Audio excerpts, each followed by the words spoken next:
Rollo May, an influential 20th century psychologist, said simply and accurately, communication leads to community. That is, to understanding, intimacy, and mutual valuing.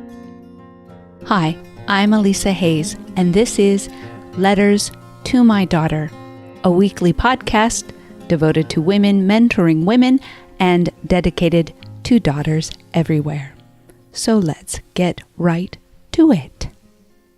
What do you do when you feel marginalized? Have you ever felt marginalized, or perhaps you haven't been able to put a name to it? You just know in your gut that you don't feel like you're quite included. You're sidelined. You are the exception to the rule. My daughter, my actual youngest daughter, Sarah, is just finishing up 2 years as a running start student in high school. That's what they call it here when students go and take classes at community college while finishing their high school degree simultaneously. And she's about to graduate from high school and finish 2 years of college at the same time. That's a big accomplishment.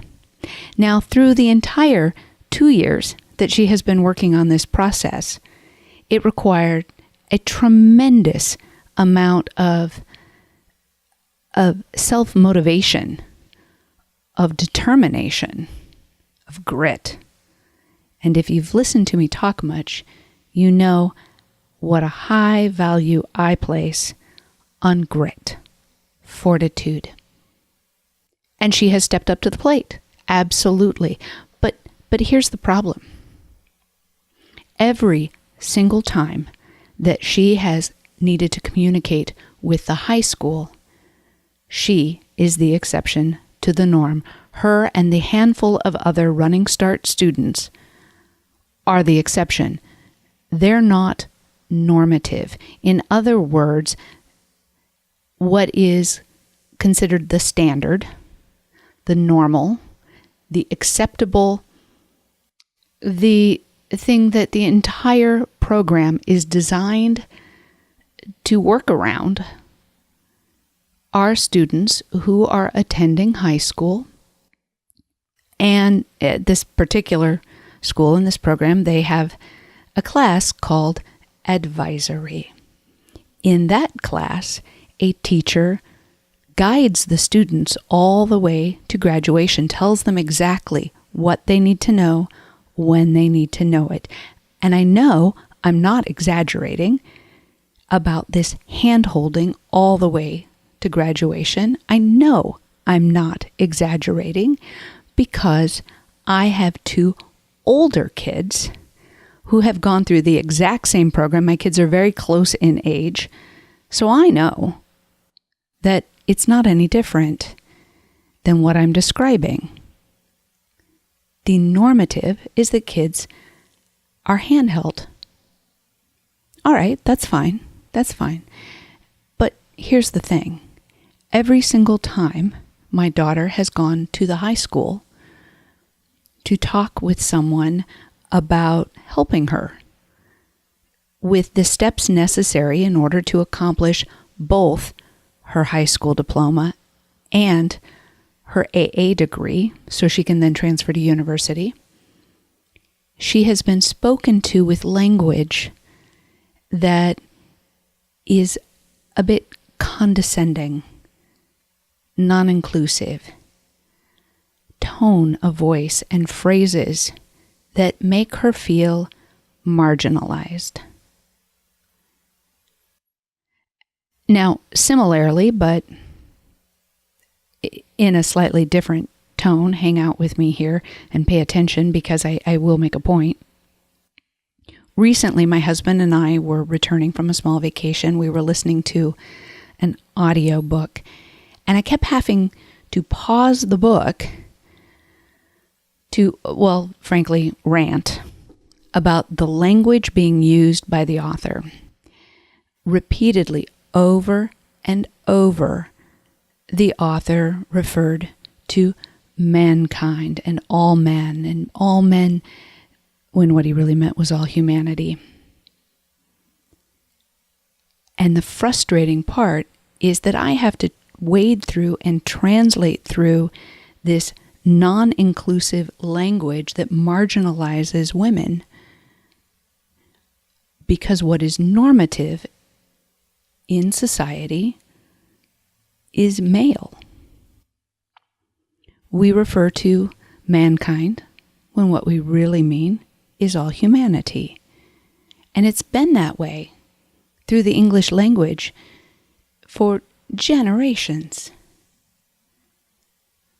Likewise, my daughter has to wade through the communication from the very nice ladies in the office. I'm sure they mean well. They don't realize they're not being intentionally vindictive.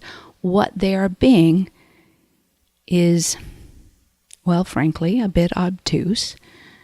But what they're doing is communicating with a lack of empathy. If these women, or the author of the book I'm referring to, would take the time to pause and listen and focus on the feelings of the person to whom they are communicating, they would understand that their communication requires translation through the mind of the one being communicated with. Now, whose responsibility is it to communicate? Is it the one who is doing the communicating, or is it the one who is receiving the communication? I would argue that it is the responsibility of the communicator to communicate. And if the way you are communicating is not received the way you intended, then it is your responsibility to make alterations to the way in which you communicate. So, in the case of my daughter, because, well, frankly, she's graduating and she will be done with the system soon, and it's really not a fight worth fighting. Instead, she comes home angry and frustrated, and she says nothing about how she feels, says nothing to the school. She says a lot to her mom, says nothing to the school about how she feels about this communication. Likewise, with businesses, the same thing happens. If you, as a person in business, if you communicate in a way that marginalizes the one on the receiving end of your communication, the odds of you actually hearing about that and being able to repair it are pretty slim. And in fact, what is more likely, if this is a customer service situation, you'll lose the customer instead. The customer will go somewhere where they feel that they have been seen and they have been heard, and they have not been marginalized. Likewise, with the situation of me listening to this audiobook and the author, this is not an old book, by the way.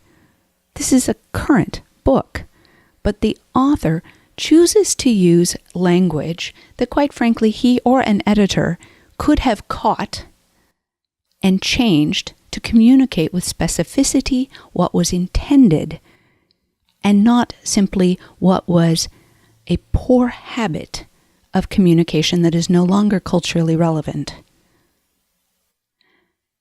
So the author, instead of being able to communicate his message to me, what he communicated was frustration at how I felt marginalized by his language, which makes it really difficult for me to want to listen to any more of what he has to say.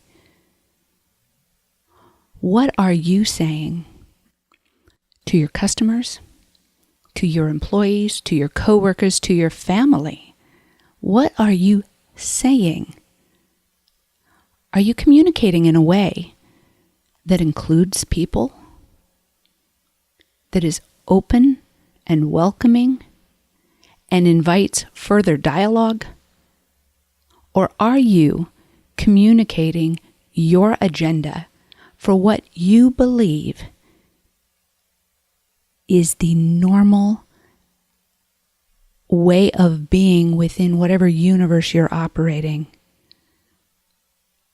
Are you communicating within a narrow range in which you require your listeners to fit into your communication model? Or are you communicating with an open and inclusive empathy that pays attention to those who are listening, who are on the receiving end of the communication? Are you looking for feedback to see, are they understanding what I'm saying and what it is I intend to communicate? Are we able to continue in a relationship of dialogue, of family, of friendship, or of commerce? In the business world, your ability to communicate with empathy translates to cold, hard cash. Because when individuals don't feel that they have been included in your communication, they'll simply spend their money elsewhere. And in a world where an overwhelming portion of the consumers are women, I'd like to invite you, if you are a listener who perhaps has not considered the gender specificity of your language, I'd like you to consider that you use language that includes all people, not just men. I'm Elisa Hayes, and this has been Letters to My Daughter. Thank you for inviting me into your ears, your mind, and your heart. You can find out more about me on my website, elisahayes.com, or please join me on any of your favorite social media channels. Take care, and remember to share the love.